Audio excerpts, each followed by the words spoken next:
On va passer à l'emploi avec Sophie Pille. Alors, écoutez bien ce qu'on va vous montrer maintenant, c'est assez nouveau. On va vous parler d'un des métiers nés dans la Silicon Valley et ça commence à se développer en France. Il s'agit d'un métier assez original, responsable du bien-être au travail ou responsable du bonheur au travail. Est-ce que ça existe? Bah oui, surtout si vous avez un bon responsable. Alors qu'est-ce qu'il fait le gars ou la dame? Eh ben, est-ce que c'est efficace? C'est la question que s'est posée Sophie Pille. Alors regardez.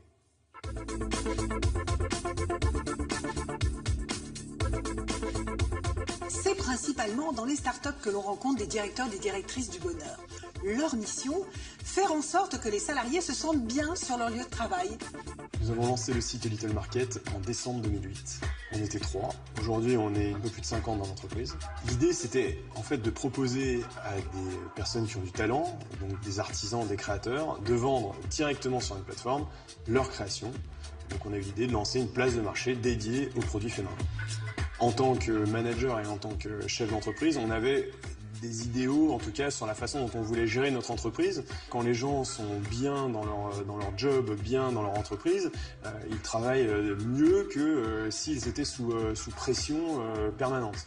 Dans cette entreprise, la moitié des effectifs est constituée de développeurs, un poste clé pour les startups. Il est donc important de les bichonner. C'est des massages sur chaise, sur les vêtements, c'est des massages du dos, du crâne, des bras et des mains. Alors je m'occupe de la convivialité, mais aussi de la sécurité, du bien-être des employés, faire en sorte que leur environnement soit sain et sécurisé, que le mobilier par exemple leur permette de travailler dans les bonnes conditions, qu'ils aient pas mal au dos, qu'il n'y ait pas de problème avec les cervicales, ce genre de choses. Bonjour tout le monde, bienvenue dans notre comité interne, j'espère que vous allez bien. J'aimerais discuter un petit peu des lumières dans les locaux. On manque vraiment de lumière naturelle et on aimerait savoir si c'est possible en fait, de rajouter plus d'éclairage, plutôt de la lumière naturelle. Pourquoi pas mettre un petit peu plus de plantes dans les bureaux? Je note.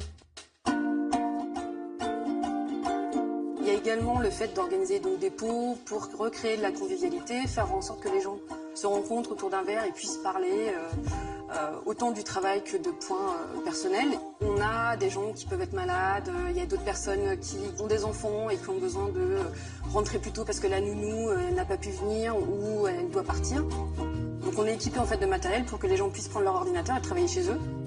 Il n'y a pas de réunion après 18h parce qu'on estime qu'en fait il y a la vie personnelle qui est importante et qu'il n'y a pas que le travail dans la vie. Il est là le bonheur, il est là, il est là.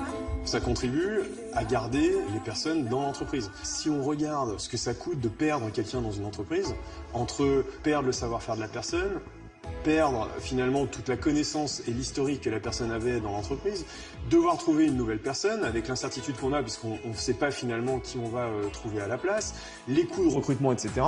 Payer quelqu'un à temps plein dans une entreprise de 50 personnes pour s'occuper finalement du bonheur, c'est pas si exorbitant que ça. Je pense que mon poste est assez apprécié. En tout cas, les gens ne se plaignent pas, donc ça va.